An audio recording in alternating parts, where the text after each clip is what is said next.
Γεια σας! Να είμαι κι εγώ! Πάμε να ξεκινήσουμε! Είμαι καλά εδώ? Τέλεια! Λοιπόν, να φτιάξουμε και τα μαλλιά μας. Γιατί podcast μου το είπατε, αλλά είναι και βίντεο. Οπότε πρέπει να είμαστε όπως πρέπει. Είμαι έτοιμη. Είμαι η Εύη Χριστάκη και μαζί αυτή τη χρονιά θα βουτήξουμε στο βυθό της εκπαίδευσης. Καλώς ήρθατε στο πρώτο επεισόδιο του Teaching Stories. Είμαι η Εύη Χριστάκη, εκπαιδευτικός πρωτοβάθμιας εκπαίδευσης και μαζί με αυτό το podcast θα μοιραζόμαστε μικρές και μεγάλες στιγμές από τη σχολική καθημερινότητα. Στιγμές και ιστορίες που μας κάνουν να γελάμε, να συγκινούμαστε και να βλέπουμε τη διδασκαλία με άλλο μάτι. Έχω την τύχη να εργάζομαι σε έναν πολύ όμορφο χώρο, το σχολείο, όπου εκεί υπάρχουν πάρα πολλά παιδιά που καθημερινά σε διδάσκουν κάτι καινούριο. Έτσι λοιπόν γεννήθηκε η ιδέα για το Teaching Stories, κάπου εκεί ανάμεσα στις διδασκαλίες μου. Διότι σκέφτηκα ότι όλα αυτά είναι ιστορίες που αξίζει να ακουστούν και να τις μοιραστώ μαζί σας. Για το πρώτο επεισόδιο αυτού του podcast θα μοιραστώ μαζί σας μια δική μου προσωπική ιστορία. Γιατί ναι, μπορεί να ήμουν από τα παιδιά που έβαζα τα κουκλάκια μου να τους κάνω μάθημα.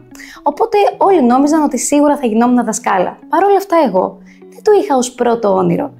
Την πρώτη φορά που πραγματικά ένιωσα ότι μπορώ να κάνω αυτό το επάγγελμα και ότι μου ταιριάζει ήταν στο πρώτο έτος του πανεπιστημίου.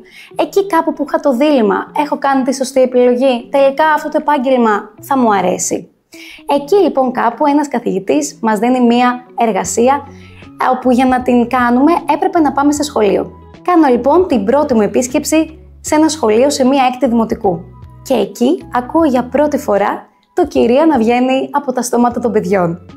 Κάπου εκεί κάτι μέσα μου σκύρτησε και είπα ότι για δες, τα παιδιά αυτά κατά κάποιο τρόπο εξαρτώνται από μένα, είμαι χρήσιμη για αυτά, μπορώ να τα βοηθήσω. Κάπως έτσι νομίζω ότι άρχισα να πιστεύω ότι αυτό το επάγγελμα πραγματικά μου ταιριάζει και ότι μπορώ να κάνω σπουδαία πράγματα ως δασκάλα. Γιατί για μένα το επάγγελμα του εκπαιδευτικού είναι από τα πιο όμορφα και τα πιο άξια επαγγέλματα που υπάρχουν. Άραγε έχετε σκεφτεί ποτέ ότι ένας εκπαιδευτικός διδάσκει τις μελλοντικές γενιές αυτού του τόπου? Νομίζω ότι κάθε φορά που το σκέφτομαι αυτό νιώθω ένα τεράστιο βάρος και μία ευθύνη. Μία ευθύνη τα παιδιά αυτά να φύγουν από μένα και αν μη τι άλλο να έχουν αγαπήσει το σχολείο αλλά και την κοινωνία που θα τα υποδεχτεί. Στο Teaching Stories θα ακούσετε τέτοιες μικρές ιστορίες. Θα μιλήσουμε για παιδαγωγικές ιδέες αλλά και για τις προκλήσεις και τις χαρές της εκπαίδευσης.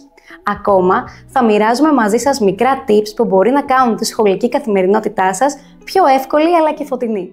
Το Teaching Stories απευθύνεται σε όλους τους εκπαιδευτικούς, στους γονείς, αλλά και όσους αγαπούν τη μάθηση και δεν βλέπουν τους μαθητές μόνο ως βιβλία και τετράδια. Αυτό ήταν το πρώτο επεισόδιο του Teaching Stories. Σας ευχαριστώ που ήσασταν μαζί μου μέχρι το επόμενο επεισόδιο. Να θυμάστε ότι κάθε παιδί έχει μία ιστορία, αρκεί εμείς οι μεγάλοι να είμαστε έτοιμοι να την ακούσουμε. Και μην ξεχάσω, κάντε εγγραφή στο κανάλι μας, πατήστε το καμπανάκι για να σας έρχονται όλες οι ειδοποιήσεις για τα νέα μας επεισόδια και φυσικά αφήστε τα σχόλιά σας ή με τι θα θέλετε να ασχοληθούμε. Και ένα like βρε παιδιά!